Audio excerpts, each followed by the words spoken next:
ایک حکایت بتاتا ہوں، آپ کی ذہن کی حاضری چاہوں گا۔ یہ حکایت بیان کرنے والا کوئی عام انسان نہیں، ہند الولی ہے، ہند کے سلطان ہے، ہند کے بادشاہ ہے، ولیوں کے سردار ہے۔ ہند الولی جسے خواجہ ہند کا راجہ جسے کہتے ہیں، وہ بیان کرتے ہیں، حکایت بیان کرتے ہیں۔ قیس لیلا سے بے انتہا محبت کرتا تھا۔ یہ حکایت بیان کر کے اپنے ماننے والوں کو پیغام دے رہے ہیں، اپنے ماننے والوں کو درس دے رہے ہیں۔ اس لیے یہ حکایت بتا رہا ہوں تاکہ نبی سے محبت میں اور اضافہ ہو جائے، نبی کے طریقے پر عمل کرنے میں اور اضافہ ہو جائے، اور نبی کے طریقے کے مطابق زندگی گزارنے میں اور لذت ملنے لگ جائے۔ اس لیے آپ کو حکایت بتا رہا ہوں کہ نبی کے طریقے پر عمل کرنے پر، نبی کے سنتوں کے سانچے میں ڈھلنے پر جو انعام اللہ عطا فرماتا ہے، اللہ اکبر، وہ انعام ایسا ہوتا ہے کہ اس سے دنیا میں بھی نجات ملتی ہے، آخرت میں بھی نجات ملتی ہے۔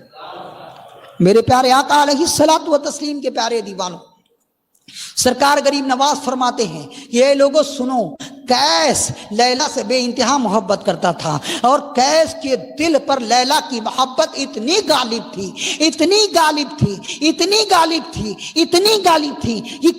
کبھی کبھی قیس دیوار پہ دیکھتا تو دیوار پہ لیلا کا چہرہ نظر آتا، برتنوں میں دیکھتا تو چہرہ نظر آتا، اللہ اکبر، درختوں پر دیکھتا، درختوں کی پتیوں پہ دیکھتا تو لیلا نظر آتی۔ اس قدر لیلا کی محبت قیس کے دل پر غالب تھی، اسے بھوک کا احساس نہیں ہوتا۔ لیکن قیس کے دوستوں نے یہ ملاحظہ فرمایا کہ قیس کئی دن تک بھوکا رہ جاتا ہے۔ اللہ اکبر، ان کے دل میں یہ خیال آیا، کیوں نہ ہم جنگل جاتے ہیں اور ایک ہرن کی شکار کر کے لاتے ہیں۔ ایک ہرنی کا بچہ انہوں نے شکار کر کے لایا اور کہا قیس کو دے دیتے ہیں، اور قیس سے کہہ دیتے ہیں، قیس جب تجھ کے اوپر، تیرے اوپر بھوک کا غلبہ ہوگا، جب تیرے اوپر بھوک طاری ہو جائے گی، جب بھوک شدت پکڑ لے گی، تو یہ ہرن کا بچہ اسے ذبح کرنا، اور ذبح کر کے اپنے بھوک کا مداوا کر لینا۔ اللہ اکبر، وہ ہرن کا بچہ قیس کو دے کر اس کے ساتھی رخصت ہو جاتے ہیں۔ قیس اس ہرن کے بچے کو باندھ دیتا ہے، اور جب بھوک کا غلبہ قیس کے اوپر ہوتا ہے، بھوک شدت پکڑ لیتی ہے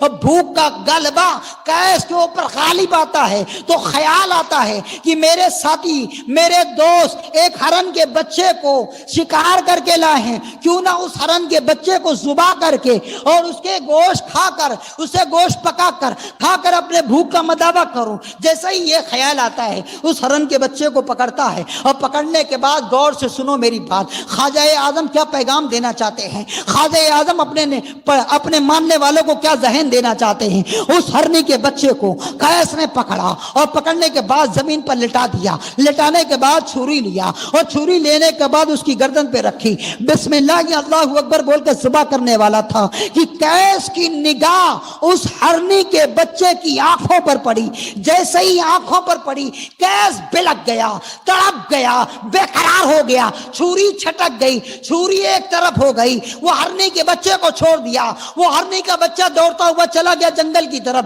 اللہ اکبر، پھر قیس کے اوپر وہی کیفیت طاری ہو گئی، وہی محبت والی کیفیت طاری ہو گئی۔ کچھ دنوں کے بعد قیس کے دوست آئے، اور آنے کے بعد دیکھا کہ ہرنی کا بچہ نظر نہیں آ رہا ہے۔ لوگوں نے قیس سے پوچھا، اے قیس، کیا تیرے اوپر بھوت غالب آ گئی تھی؟ جب تیرے اوپر بھوک غالب آئی، کیا تو نے اس بچے کو ذبح کر دیا؟ قیس نے کہا، نہیں، میرے اوپر بھوک غالب آ گئی تھی، میرے اوپر بھوک کا غلبہ ہو گیا تھا، بھوک میرے اوپر غالب آ گئی تھی، میں نے اس ہرنی کے بچے کو لٹایا۔ غور سے سنو میرے پیارے آقا کی پیارے دیوانوں، غریب نواز کیا پیغام دینا چاہتے ہیں؟ کہتے ہیں کہ میں نے اس بچے کو لٹایا، اور لٹانے کے بعد اس کی گردن پر چھری رکھی، اور بسم اللہ اللہ اکبر بول کر ذبح کرنے والا تھا کہ میری آنکھوں کی روشنی اس ہرنی کے بچے کی آنکھوں پر پڑی۔ جب میں اس ہرنی کے بچی کی آنکھوں کو دیکھا تو اس آنکھوں میں مجھے لیلا کی آنکھیں نظر آئی کہ یہ ہرنی کے بچی کی آنکھیں میری لیلا کی آنکھوں سے ملتی جلتی ہے، اس لیے میں نے اس ہرنی کے بچے کو چھوڑ دیا۔ غریب نواز نے یہ حکایت بیان کر دی، اور بیان کرنے کے بعد کہتے ہیں، لوگوں تم جانتے ہو میں کیا بتانا چاہتا ہوں, میں تمہیں کیا درس دینا چاہتا ہوں, میں تمہیں پیغام کیا دینا چاہتا ہوں, میں تمہیں پیغام یہ دینا چاہتا ہوں, میں تمہیں درس یہ دینا چاہتا ہوں, میں تمہیں بات یہ بتانا چاہتا ہوں کہ اگر ایک ہرنی کے بچے کی آنکھیں لیلا کی آنکھ سے مل جائے تو وہ کٹنے سے رہ جائے. تم اپنا چہرہ مورا ایسا بنا لو, تم اپنا چہرہ مورا ایسا بنا لو, سنتوں کے سانچے میں ایسے ڈھل جاؤ, اگر